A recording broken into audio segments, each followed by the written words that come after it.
Le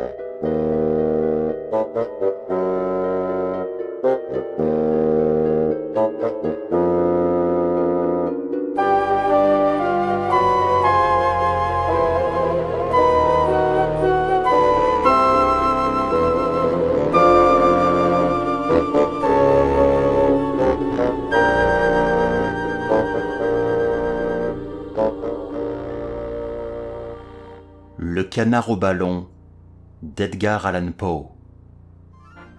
Étonnante nouvelle par express via Norfolk. L'Atlantique traversé en 3 jours. Triomphe signalé de la machine volante de M. Monk Mason. Arrivée à l'île de Sullivan près Charleston, SC de messieurs Mason, Robert Holland, Henson, Harrison Ainsworth et de 4 autres personnes par le ballon dirigeable Victoria, après une traversée de 65 heures d'un continent à l'autre. Détail circonstancié du voyage. Le jeu d'esprit ci-dessous, avec l'entête qui précède en magnifique capitale, soigneusement émaillée de points d'admiration, fut publié primitivement, comme un fait positif, dans le New York Sun, feuille périodique, et y remplit complètement le but de fournir un aliment indigeste aux insatiables badauds durant les quelques heures d'intervalle entre 2 courriers de Charleston. La cohue qui se fit pour se disputer le seul journal qui eut les nouvelles fut quelque chose qui dépasse même le prodige. Et, en somme, si, comme quelques-uns l'affirment, le Victoria n'a pas absolument accompli la traversée en question, il serait difficile de trouver une raison quelconque qui l'eût empêché de l'accomplir. Le grand problème est à la fin résolu. L'air, aussi bien que la terre et l'océan, a été conquis par la science et deviendra pour l'humanité une grande voie commune et commode. L'Atlantique vient d'être traversé en ballon, et cela sans trop de difficultés, sans grand danger apparent, avec une machine dont on est absolument maître, et dans l'espace inconcevablement court de 65 heures d'un continent à l'autre. Grâce à l'activité d'un correspondant de Charleston, nous sommes en mesure de donner les premiers au public un récit détaillé de cet extraordinaire voyage qui a été accompli du samedi 6 du courant à 4 heures du matin au mardi 9 du courant à 2 heures de l'après-midi par Sir Everard Bringhurst, Monsieur Osborne, un neveu de Lord Bentinck, messieurs Monk Mason et Robert Holland, les célèbres aéronautes, Monsieur Harrison Ainsworth, auteur de Jack Sheppard, etc., Monsieur Henson, inventeur du malheureux projet de la dernière machine volante, et 2 marins de Woolwich, en tout 8 personnes. Les détails fournis ci-dessous peuvent être considérés comme parfaitement authentiques et exacts sous tous les rapports, puisqu'ils sont, à une légère exception près, copiés mot à mot d'après les journaux réunis de messieurs Monk Mason et Harrison Ainsworth, à la politesse desquels notre agent doit également bon nombre d'explications verbales relativement au ballon lui-même, à sa construction et à d'autres matières d'un haut intérêt. La seule altération dans le manuscrit communiqué a été faite dans le but de donner au récit hâtif de notre agent, M. Forsyth, une forme suivie et intelligible. Le ballon. 2 insuccès notoires et récents, ceux de M. Henson et de Sir George Cayley, avaient beaucoup amorti l'intérêt du public relativement à la navigation aérienne. Le plan de M. Henson, qui fut d'abord considéré comme très praticable, même par les hommes de science, était fondé sur le principe d'un plan incliné, lancé d'une hauteur par une force intrinsèque créée et continuée par la rotation des palettes semblables, en forme et en nombre, aux ailes d'un moulin à vent. Mais dans toutes les expériences qui furent faites avec des modèles de l'Adelaide Gallery, il se trouva que l'opération de ces ailes non seulement ne faisait pas avancer la machine, mais empêchait positivement son vol. La seule force propulsive qu'elle ait jamais montrée fut le simple mouvement acquis par la descente du plan incliné. Et ce mouvement portait la machine plus loin quand les palettes étaient au repos que quand elles fonctionnaient, fait qui démontrait suffisamment leur inutilité. et en l'absence de propulseur qui lui servait en même temps d'appui, toute la machine devait nécessairement descendre vers le sol.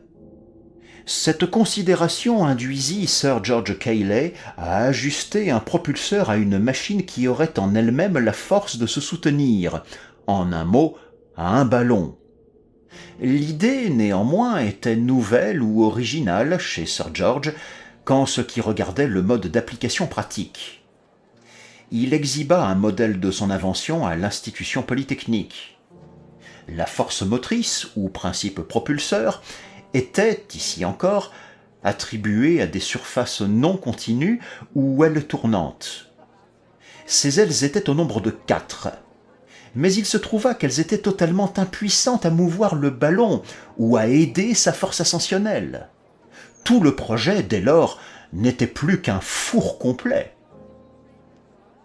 Ce fut dans cette conjecture que M. Monck Mason, dont le voyage de Douvres à Weilbourg sur le ballon le Nassau excita un si grand intérêt en 1837, eut l'idée d'appliquer le principe de la vis d'Archimède au projet de la navigation aérienne, attribuant judicieusement l'insuccès des plans de M. Henson et de Sir George Cayley à la non-continuité des surfaces dans l'appareil des roues. Il fit sa première expérience publique à Willis Rooms, puis plus tard porta son modèle à l'Adelaide Gallery. Comme le ballon de Sir George Cayley, le sien était un ellipsoïde. Sa longueur était de 13 pieds 6 pouces, sa hauteur de 6 pieds 8 pouces. Il contenait environ 320 pieds cubes de gaz, qui, si c'était de l'hydrogène pur, pouvait supporter 21 livres aussitôt après qu'il était enflé, avant que le gaz n'eût eu le temps de se détériorer ou de fuir. Le poids de toute la machine et de l'appareil était de 17 livres, donnant ainsi une économie de 4 livres environ. Au centre du ballon, en dessous, était une charpente de bois fort léger, longue d'environ 9 pieds, et attachée au ballon par un réseau de l'espèce ordinaire. À cette charpente était suspendue une corbeille ou nacelle d'osier. La vis consiste en un axe formé d'un tube de cuivre creux, long de 6 pouces, à travers lequel, sur une spirale inclinée à un angle de 15 degrés, passe une série de rayons de fil d'acier, longs de 2 pieds, et se projetant d'un pied de chaque côté. Ces rayons sont réunis à leurs extrémités externes par 2 lames de fil métallique aplaties, le tout formant ainsi la charpente de la vis, qui est complétée par un tissu de soie huilé, coupé en pointe et tendu de manière à présenter une surface passablement lisse. Aux 2 bouts de son axe, cette vis est surmontée par des montants cylindriques de cuivre descendant du cerceau. Aux bouts inférieurs de ces tubes sont des trous dans lesquels tournent les pivots de l'axe. Du bout de l'axe qui est le plus près de la nacelle part une flèche d'acier qui relie la vis à une machine à levier fixée à la nacelle. Par l'opération de ce ressort, la vis est forcée et tournée avec une grande rapidité, communiquant à l'ensemble un mouvement de progression. Au moyen du gouvernail, la machine pouvait aisément s'orienter dans toutes les directions. Le levier était d'une grande puissance, comparativement à sa dimension, pouvant soulever un poids de 45 livres sur un cylindre de 4 pouces de diamètre après le premier tour, et davantage à mesure qu'il fonctionnait. Il pesait en tout 8 livres 6 onces. Le gouvernail était une légère charpente de roseau recouverte de soie, façonnée à peu près comme une raquette, de 3 pieds de long à peu près, et d'1 pied dans sa plus grande largeur. Son poids était de 2 onces environ. Il pouvait se tourner à plat et se diriger en haut et en bas, aussi bien qu'à droite et à gauche, et donner à l'aéronaute la faculté de transporter la résistance de l'air qu'il devait, dans une position inclinée, créer sur son passage, du côté sur lequel il désirait agir, déterminant ainsi pour le ballon la direction opposée. Ce modèle, que faute de temps nous avons nécessairement décrit d'une manière imparfaite, fut mis en mouvement dans l'Adelaide Gallery, où il donna une vélocité de 5 milles à l'heure. Et, chose étrange à dire, il n'excita qu'un mince intérêt en comparaison de la précédente machine compliquée de M. Henson, tant le monde est décidé à mépriser toute chose qui se présente avec un air de simplicité. Pour accomplir le grand desideratum de la navigation aérienne, on supposait généralement l'application singulièrement compliquée de quelques principes extraordinairement profonds de dynamique.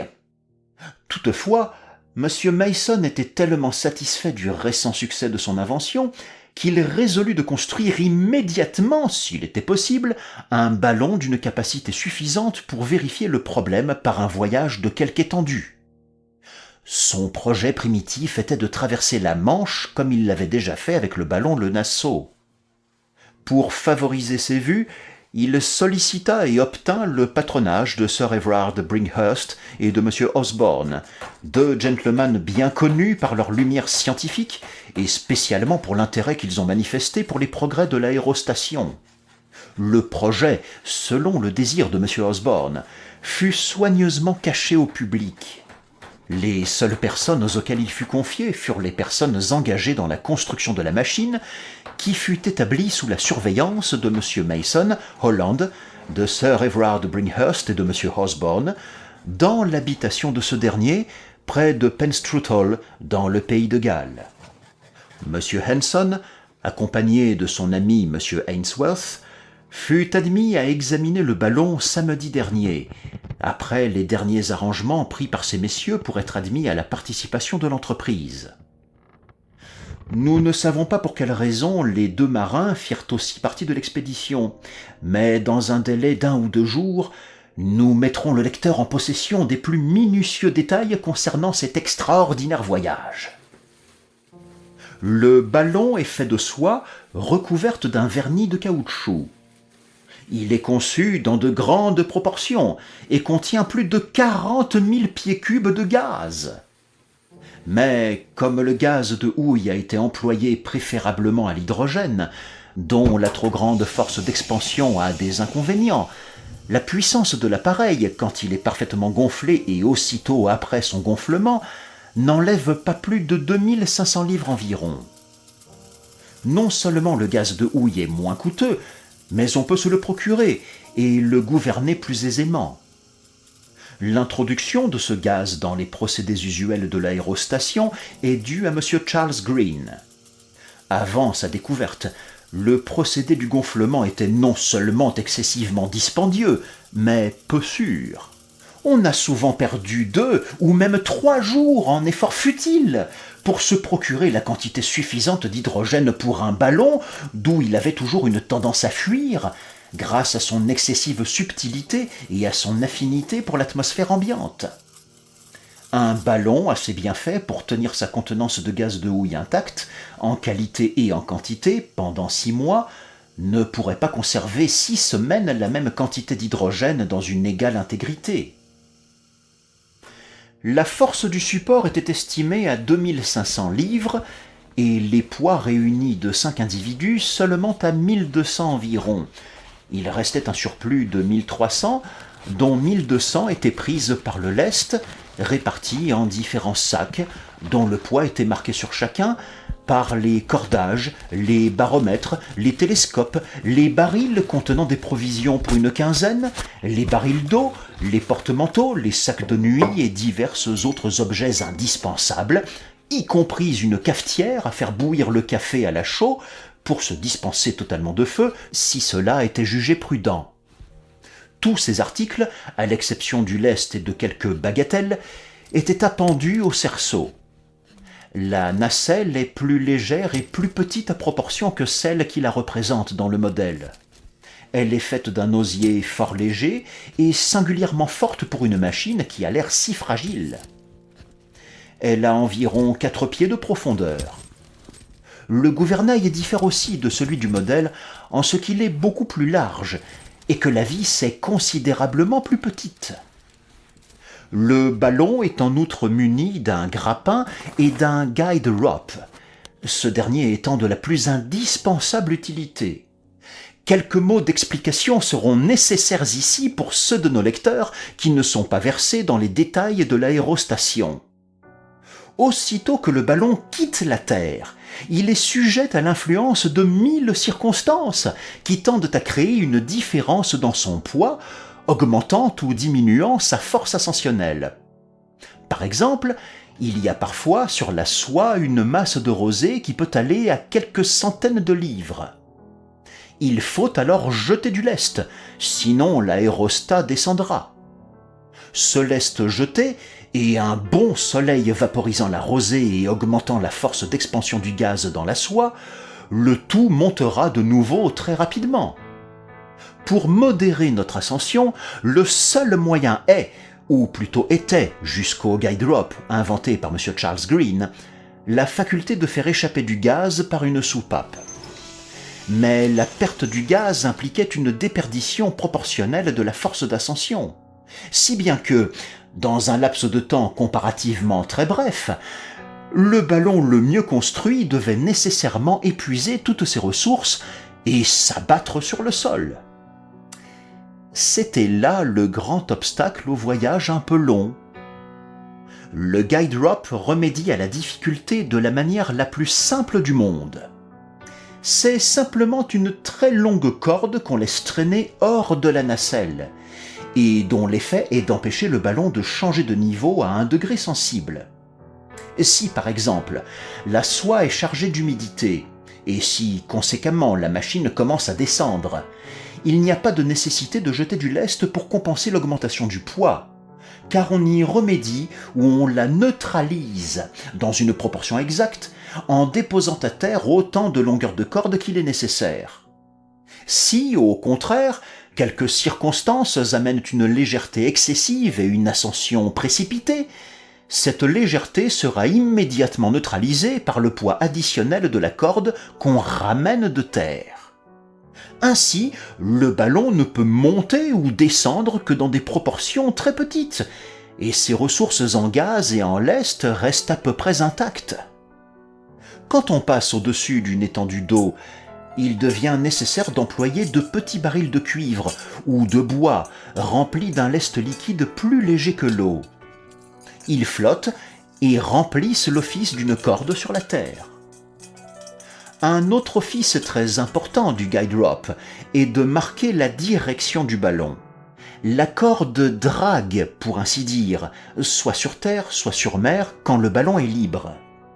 Ce dernier, conséquemment, toutes les fois qu'il marche, est en avance. Ainsi, une appréciation faite au compas des positions des deux objets indiquera toujours la direction. De la même façon, l'angle formé par la corde avec l'axe vertical de la machine indique la vitesse. Quand il n'y a pas d'angle, en d'autres termes, quand la corde descend perpendiculairement, c'est que la machine est stationnaire. Mais plus l'angle est ouvert, c'est-à-dire plus le ballon est en avance sur le bout de la corde, plus grande est la vitesse, et réciproquement. Comme le projet des voyageurs, dans le principe, était de traverser le canal de la Manche et de descendre aussi près de Paris qu'il serait possible, ils avaient pris la précaution de se munir de passeports visés pour toutes les parties du continent, spécifiant la nature de l'expédition, comme dans le cas du voyage sur le Nassau, et assurant aux courageux aventuriers une dispense des formalités usuelles de bureau. Mais des événements inattendus rendirent les passeports superflus. L'opération du gonflement commença fort tranquillement samedi matin, 6 du courant au point du jour, dans la grande cour de Wilvor House, résidence de M. Osborne, à 1 mille environ de Penstrutall, dans la Galles du Nord. Et à 11h07, tout étant prêt pour le départ, le ballon fut lâché et s'éleva doucement, mais constamment, dans une direction presque sud. On ne fit point usage, pendant la première demi-heure, de la vis ni du gouvernail. Nous nous servons maintenant du journal, tel qu'il a été transcrit par M. Forsyth d'après les manuscrits réunis de messieurs Monk Mason et Ainsworth. Le corps du journal, tel que nous le donnons, est de la main de M. Mason, et il a été ajouté un post-scriptum ou appendice de M. Ainsworth, qui en a préparation et donnera très prochainement au public un compte-rendu plus minutieux du voyage, et sans aucun doute d'un intérêt saisissant. Le journal. Samedi 6 avril. Tous les préparatifs qui pouvaient nous embarrasser ont été finis cette nuit. Nous avons commencé le gonflement ce matin au point du jour. Mais par suite d'un brouillard épais qui chargeait d'eau les plis de la soie et la rendait peu maniable, nous ne nous sommes pas élevés avant 11 heures à peu près. Alors nous fîmes tout larguer dans un grand enthousiasme, et nous nous élevâmes doucement, mais sans interruption, par une jolie brise du nord qui nous porta dans la direction du canal de la Manche. Nous trouvâmes la force ascensionnelle plus forte que nous ne l'avions espéré, et comme nous montions assez haut pour dominer toutes les falaises et nous trouver soumis à l'action plus prochaine des rayons du soleil, notre ascension devenait de plus en plus rapide. Cependant, je désirais ne pas perdre de gaz dès le commencement de notre tentative, et je résolus qu'il fallait monter pour le moment présent. Nous retirâmes bien vite à nous notre guide rope. Mais même après l'avoir absolument enlevé de terre, nous continuâmes à monter très rapidement. Le ballon marchait avec une assurance singulière et avait un aspect magnifique. 10 minutes environ après notre départ, le baromètre indiquait une hauteur de 15 000 pieds. Le temps était remarquablement beau, et l'aspect de la campagne placée sous nos pieds, un des plus romantiques à tous les points de vue, était alors particulièrement sublime. Les gorges nombreuses et profondes présentaient l'apparence de lacs, en raison des épaisses vapeurs dont elles étaient remplies, et les hauteurs et les rochers situés au sud-est, empilés dans un inextricable chaos, ressemblaient absolument aux cités géantes de la fable orientale. Nous approchions rapidement des montagnes vers le sud, mais notre élévation était plus que suffisante pour nous permettre de les dépasser en toute sûreté. En quelques minutes, nous planâmes au-dessus magnifiquement, et M. Ainsworth ainsi que les marins furent frappés de leur apparence peu élevée, vue ainsi de la nacelle. Une grande élévation en ballon ayant pour résultat de réduire les inégalités de la surface située au-dessous à un niveau presque uni.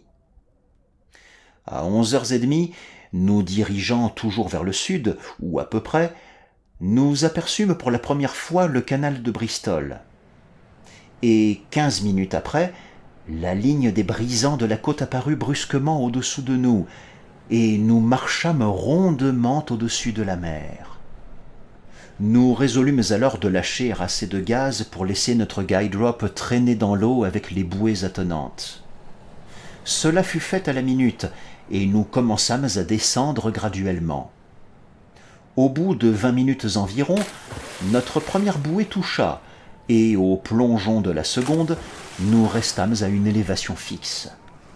Nous étions tous très inquiets de vérifier l'efficacité du gouvernail et de la vis, et nous les mîmes immédiatement en réquisition dans le but de déterminer davantage notre route vers l'est et de mettre le cap sur Paris.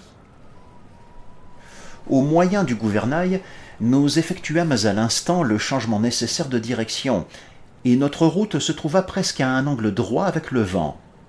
Puis nous mîmes en mouvement le ressort de la vis, et nous fûmes ravis de voir qu'elle nous portait docilement dans le sens voulu. Là-dessus, nous poussâmes 9 fois un fort vivat, et nous jetâmes à la mer une bouteille qui contenait une bande de parchemin avec le bref compte-rendu du principe de l'invention. Toutefois, nous en avions à peine fini avec nos manifestations de triomphe, qu'il survint un accident imprévu qui n'était pas peu propre à nous décourager. La verge d'acier qui reliait le levier au propulseur fut soudainement jetée hors de sa place par le bout qui confinait à la nacelle.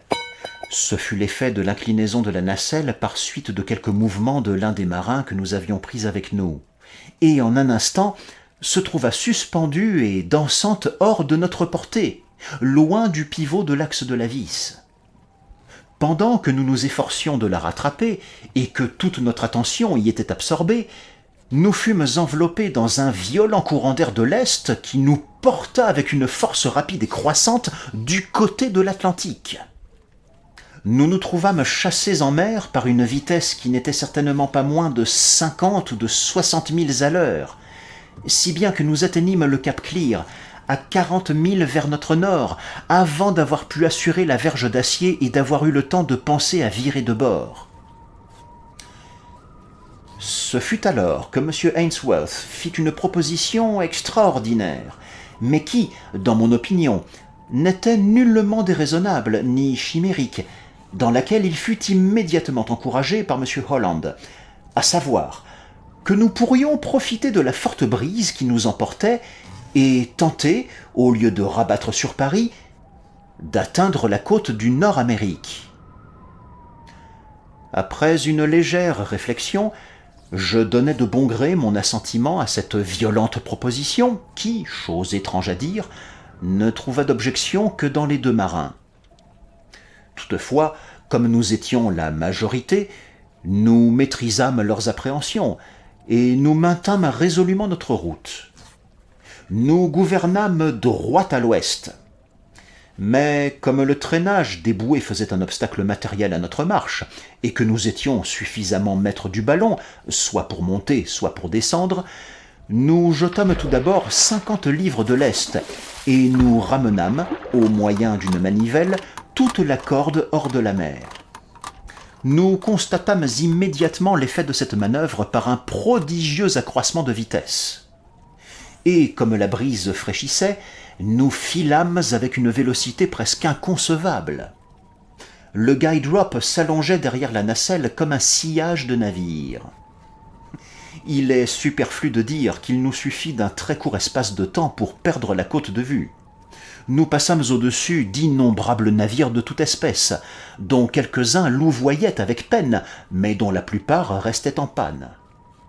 Nous causâmes à leur bord le plus grand enthousiasme fortement savouré par nous-mêmes, et particulièrement par nos deux hommes, qui maintenant, sous l'influence de quelques petits verres de genièvre, semblèrent résolus à jeter au vent toute crainte et tout scrupule.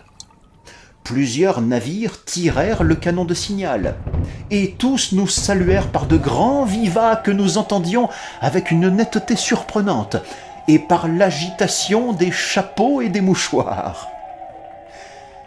Nous marchâmes ainsi tout le jour, sans incident matériel, et comme les premières ombres se formaient autour de nous, nous fîmes une estimation approximative de la distance parcourue.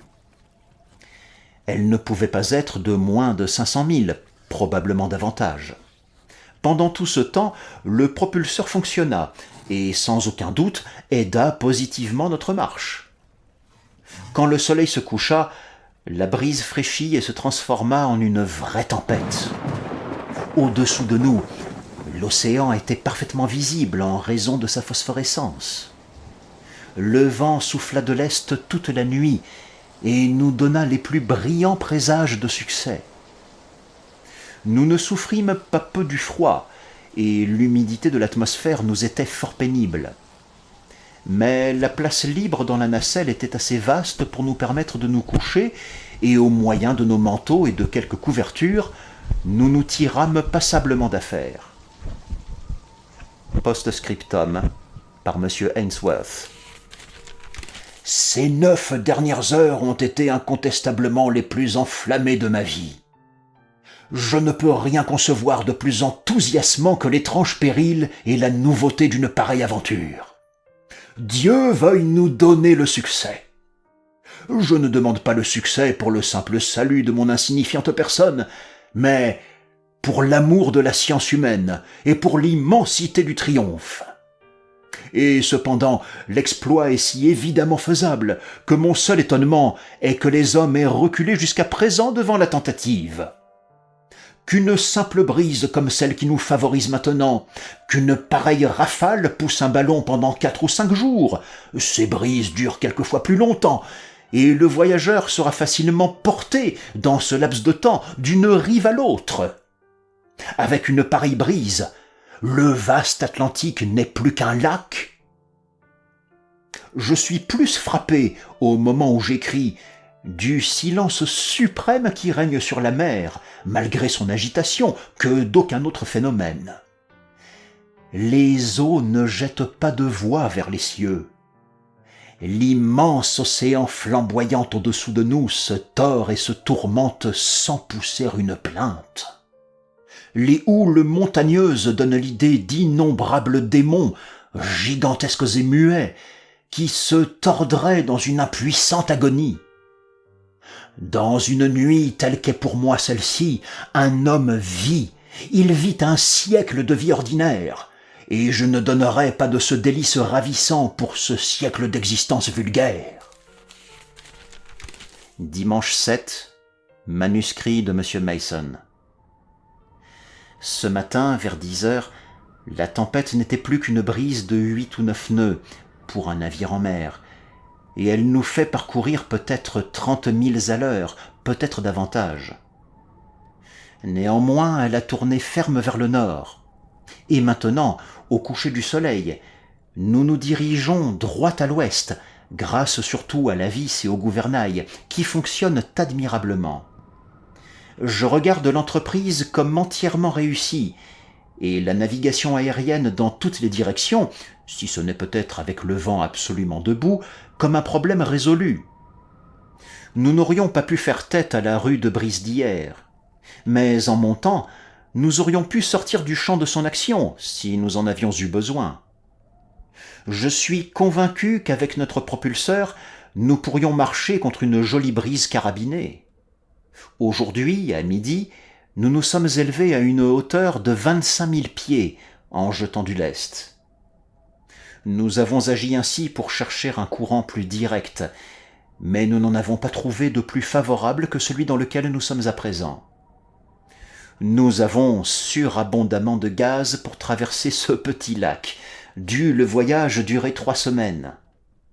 Je n'ai pas la plus légère crainte relativement à l'issue de notre entreprise. Les difficultés ont été étrangement exagérées et incomprises.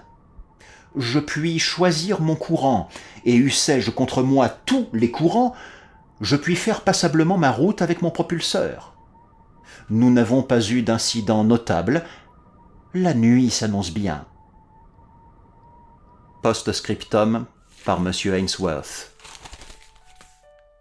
J'ai peu de choses à noter, excepté le fait, fort surprenant pour moi, qu'à une élévation égale à celle du Cotopaxi, je n'ai éprouvé ni froid trop intense, ni migraine, ni difficulté de respiration. Monsieur Mason, Monsieur Holland, Sir Everard n'ont pas plus souffert que moi, je crois. Monsieur Osborne s'est plaint d'une constriction de la poitrine, mais cela a disparu assez vite. Nous avons filé avec une grande vitesse toute la journée, et nous devons être à plus de moitié chemin de l'Atlantique. Nous avons passé au-dessus de 20 ou 30 navires de toutes sortes, et tous semblaient délicieusement étonnés. Traverser l'océan en ballon n'est pas une affaire si difficile après tout. Omne ignotum pro magnifico. Nota. À une hauteur de 25 000 pieds, le ciel apparaît presque noir, et les étoiles se voient distinctement, pendant que la mer, au lieu de paraître convexe, comme on pourrait le supposer, semble absolument et entièrement concave. Lundi 8, manuscrit de M. Mason. Ce matin, nous avons encore eu quelque embarras avec la tige du propulseur, qui devra être entièrement modifiée, de crainte de sérieux accidents. Je parle de la tige d'acier, et non pas des palettes. Ces dernières ne laissaient rien à désirer. Le vent a soufflé tout le jour du nord-est, roide et sans interruption, tant la fortune semble résolue à nous favoriser. Juste avant le jour, nous fûmes tous un peu alarmés par quelques bruits singuliers et quelques secousses dans le ballon, accompagnés de la soudaine interruption du jeu de la machine.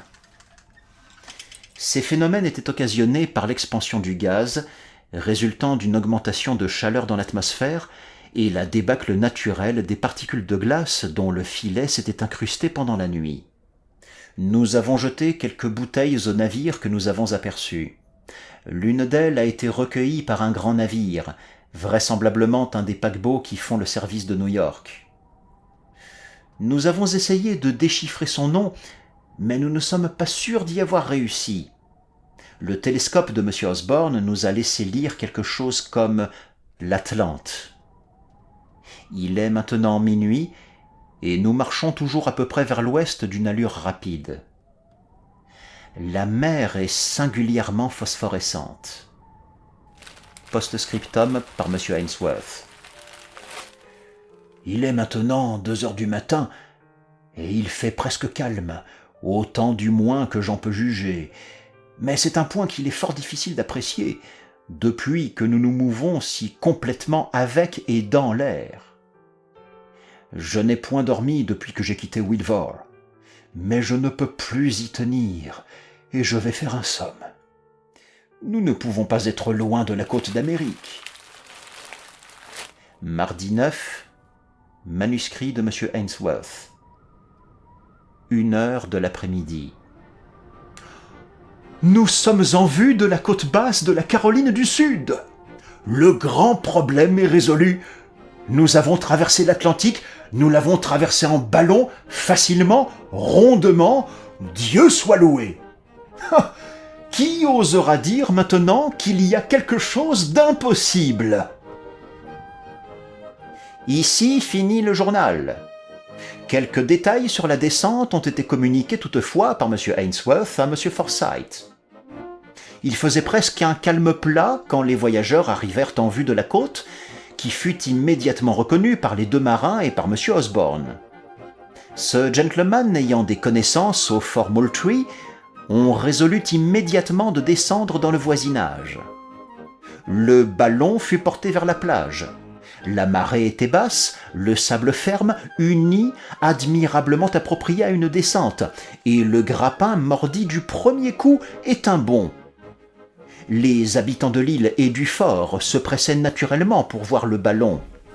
Mais ce n'était qu'avec difficulté qu'on ajoutait foi au voyage accompli. La traversée de l'Atlantique.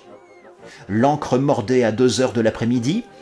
Ainsi, le voyage entier avait duré 75 heures. Ou plutôt un peu moins, si on compte simplement le trajet d'un rivage à l'autre. Il n'était arrivé aucun accident sérieux. On n'avait eu à craindre aucun danger réel. Le ballon fut dégonflé et serré sans peine, et ces messieurs étaient encore au Fort Moultrie quand les manuscrits d'où ce récit est tiré partaient par le courrier de Charleston. On ne sait rien de positif sur leurs intentions ultérieures, mais nous pouvons promettre en toute sûreté à nos lecteurs quelques informations supplémentaires, soit pour lundi, soit pour le jour suivant au plus tard. Voilà certainement l'entreprise la plus prodigieuse, la plus intéressante, la plus importante qui ait jamais été accomplie ou même tentée par un homme. Quel magnifique résultat on en peut tirer? N'est-il pas superflu maintenant de le déterminer ?